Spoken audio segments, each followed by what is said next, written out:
નમસ્કાર દર્શક મિત્રો, હું શીતલ મહેતા ન્યૂઝ ઓફ કચ્છમાં આપનું સ્વાગત છે। જોઈએ આજના સમાચાર।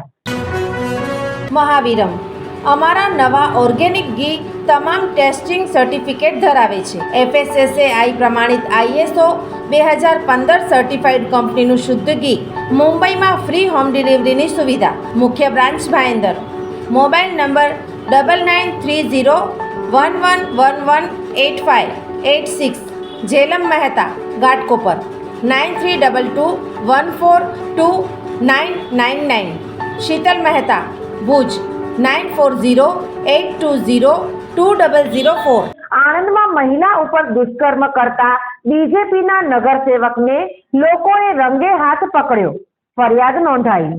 આણંદ પાલિકાના સત્તાપક્ષ ભાજપના કાઉન્સિલર દિલીપ પ્રજાપતિ ઉર્ફે દીપુ પ્રજાપતિએ જ્ઞાતિના જ પરિણીતા સાથે દુષ્કર્મ આચર્યું હતું। પરિણીતા ઉપર દુષ્કર્મ આચર્યાની લોકોને જાણ થતાં એકઠા થઈ દીપુ પ્રજાપતિને માર મારીને ઘરમાં પૂરી દીધો હતો। અન્ય ટોળાએ સ્થાનિક રહીશોને માર મારી ધમકી આપી દીપુ પ્રજાપતિને છોડાવી ગયા હતા। આ મામલે પોલીસે ભાજપના કાઉન્સિલર સામે ફરિયાદ નોંધવાનો ઇનકાર કરતા ટોળાએ પોલીસ મથકે હોબાળો મચાવ્યો હતો।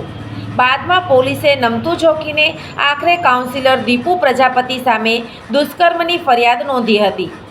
આણંદ નગરપાલિકાના વોર્ડ નંબર 6ના ભાજપના કાઉન્સિલર દિલીપ પ્રજાપતિ પોતાના વોર્ડમાં આવેલા પ્રજાપતિવાસમાં વારંવાર જતો હતો, ત્યારે તેણે પરિણીતાનો મોબાઈલ નંબર લીધો હતો અને ત્યારબાદ વારંવાર મોબાઈલથી વાતો કરવા સાથે મેસેજ પણ મોકલતો હતો।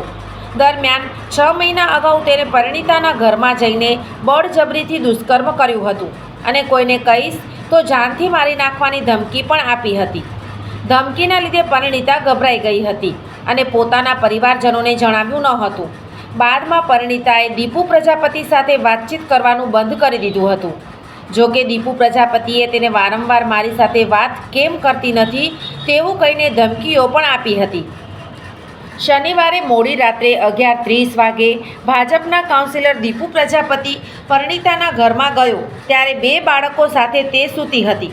દીપુ પ્રજાપતિએ એકલતાનો લાભ લઈને પરિણીતા પર દુષ્કર્મ આચર્યું હતું।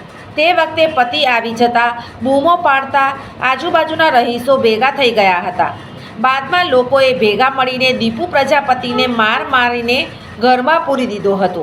દીપુ પ્રજાપતિએ મોબાઈલથી 8 જેટલા પોતાના મિત્રોને સ્થળ ઉપર બોલાવતા ઘરના દરવાજા ખોલીને દીપુ પ્રજાપતિને છોડાવી ગયા હતા। ભેગા થયેલા આસપાસના રહીશોને માર મારી તેમજ કોઈને કહેશો કે પોલીસ ફરિયાદ કરશો તો જોવા જેવી થશે તેવી ધમકી આપીને કાઉન્સિલર અને તેના સાગરીતો જતા રહ્યા હતા।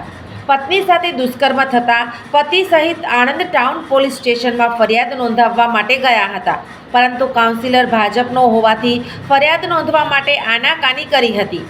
બાદમાં ભેગા થયેલા ટોળાએ હોબાળો મચાવ્યો હતો। આણંદ ટાઉન પોલીસ મથકના PI VD ઝાલાએ જણાવ્યું હતું કે હાલ પીડિતના નિવેદનના આધારે આણંદ વોર્ડ નંબર 6ના ભાજપના કાઉન્સિલર દીપુ પ્રજાપતિ સામે દુષ્કર્મની ફરિયાદ દાખલ કરવા સાથે તપાસ શરૂ કરાઈ છે। જોકે હજુ આરોપીની ધરપકડ કરવામાં આવી નથી। આ ઉપરાંત દીપુ પ્રજાપતિના બંને ભાઈઓ સામે પણ ફરિયાદ નોંધવામાં આવી છે। આણંદ જિલ્લા ભાજપ પ્રમુખ રાજેશભાઈ પટેલે જણાવ્યું હતું કે દિલીપ પ્રજાપતિ આણંદ નગરપાલિકાના વોર્ડ નંબર 6માં ભારતીય જનતા પાર્ટીના પ્રતીક ઉપર ચૂંટાયેલા કાઉન્સિલર સામે ગંભીર આરોપો સાથે પોલીસ ફરિયાદ દાખલ થયેલી છે, જે પાર્ટીની ગરિમાને નુકસાન કરતા હોવા સાથે પક્ષની શિસ્તભંગનો કિસ્સો બને છે। આ અંગે પ્રદેશ અધ્યક્ષની સૂચના અનુસાર પાર્ટીના પ્રાથમિક સભ્યપદ સહિત તમામ જવાબદારીમાંથી તાત્કાલિક અસરથી તેને સસ્પેન્ડ કરવામાં આવે છે। સોફ Kutch power by Opal electronics, LG best shop, Vijaynagar road Bhuj, Rambagh road Adipur. Power by KC jewellers, latest fashion ડિઝાઇનના ઓર્નામેન્ટ્સનો વિશ્વાસપાત્ર શોરૂમ, હોસ્પિટલ રોડ ભુજ। દર્શક મિત્રો, આજે તારીખ 18 નવેમ્બર 2024। આ હતા આજના સમાચાર। આવતીકાલે ફરી મળીશું, ત્યાં સુધી મને રજા આપશો। નમસ્કાર।